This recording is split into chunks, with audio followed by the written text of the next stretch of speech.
दोस्तों, कैसे हैं आप सभी। मैं बिहार की बेटी, झारखंड की बहू सीमा आप सबों का अपने चैनल में बहुत बहुत मम्मास ब्लॉग में बहुत बहुत स्वागत करती हूँ।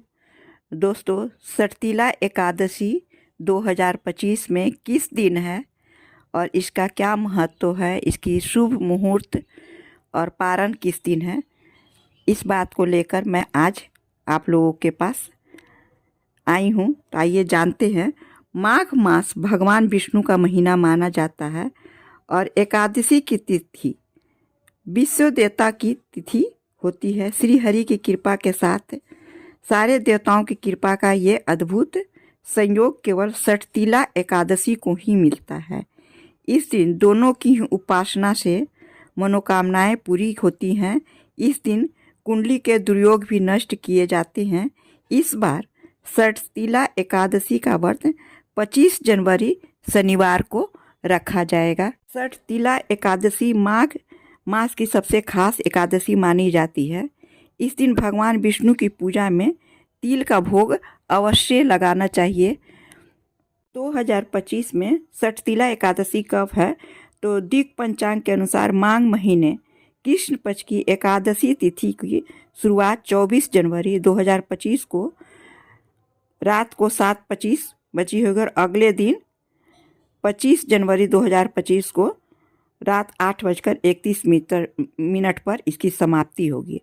ऐसे में उदया तिथि के अनुसार 25 जनवरी को सटतीला एकादशी मनाया जाएगा। सटतीला एकादशी पर दान क्यों किया जाता है, तिल का दान क्यों किया जाता है। धार्मिक मान्यताओं के अनुसार सटतीला एकादशी के दिन व्रत करने वाले जातक को तिल का दान अवश्य करना चाहिए।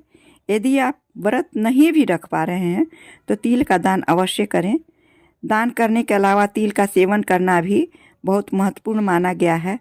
कहते हैं कि सटतीला एकादशी का व्रत करने से जीवन में सभी सुख सुविधाओं का आनंद लेने के बाद व्यक्ति की मृत्यु के पश्चात मोक्ष की प्राप्ति होती है। सटतीला एकादशी का पारण किस दिन है तो सटतीला एकादशी का पारण 26 जनवरी 2025 को किया जाएगा। सटतीला एकादशी का व्रत उपवास कैसे करते हैं तो सबसे पहले व्रत के दौरान भक्त अनाज, दालें और कुछ खाद्य पदार्थों का सेवन करने से परहेज करते हैं। कई लोग केवल फल और पानी का सेवन करके पूर्ण उपवास रखना पसंद करते हैं। इसमें तिल का प्रयोग करना सबसे महत्वपूर्ण माना गया है। तिल सभी धार्मिक अनुष्ठानों का एक महत्वपूर्ण हिस्सा होता है। इसका उपयोग स्नान में किया जाता है, भोजन में खाया जाता है और ज़रूरतमंदों को दान किया जाता है। भगवान विष्णु की पूजा भक्त सुबह जल्दी उठते हैं, पवित्र स्नान करते हैं, भगवान विष्णु को समर्पित प्रार्थना करते हैं और पूरे दिन भगवान विष्णु का भजन, विष्णु सहस्त्रपात्र का पाठ किया जाता है। गरीब लोगों को भोजन, कपड़े और तिल का दान करना चाहिए। सटतीला एकादशी का पारण के भी कुछ नियम है। व्रत तोड़ना जिसे पारण कहते हैं, एकादशी व्रत का एक महत्वपूर्ण हिस्सा माना गया है। तो यहाँ कैसे व्रत को तोड़ना है उसके कुछ नियम बताए गए हैं जो मैं आप लोगों के साथ शेयर कर रही हूँ। पारण एकादशी के अगले दिन सूर्योदय के बाद ही किया जाना चाहिए।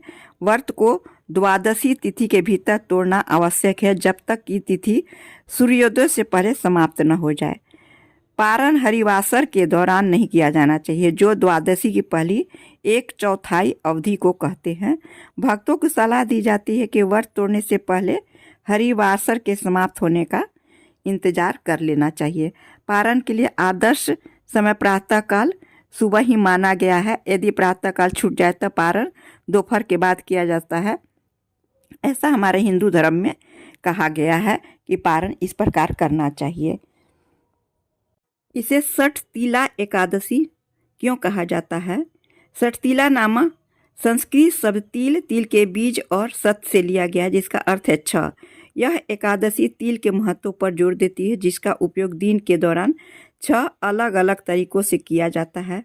स्नान, भोजन, दान, अनुष्ठान में अर्पण, पानी में सेवन, पेस्ट बनाने के लिए किया जाता है। ये कार्य नकारात्मक कर्मों को साफ करते हैं, दिव्य आशीर्वाद लाते हैं। सटतीला एकादशी का आध्यात्मिक महत्व बहुत गहरा है क्योंकि यह भक्तों को निस्वार्थ और दान के महत्व में सिखाती है। ऐसा माना जाता है कि इस व्रत को करने से व्यक्ति की आत्मा शुद्ध होती है, आध्यात्मिक विकास का बढ़ावा मिलता है और मोक्ष का मार्ग मिलता है।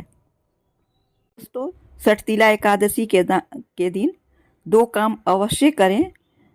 तिल का दान और तिल का सेवन अवश्य करें। विष्णु भगवान को तिल अवश्य समर्पित करें। यदि दोस्तों आप लोगों को मेरी वीडियो अच्छी लगी हो तो प्लीज़ लाइक, शेयर और सब्सक्राइब अवश्य कीजिएगा। धन्यवाद।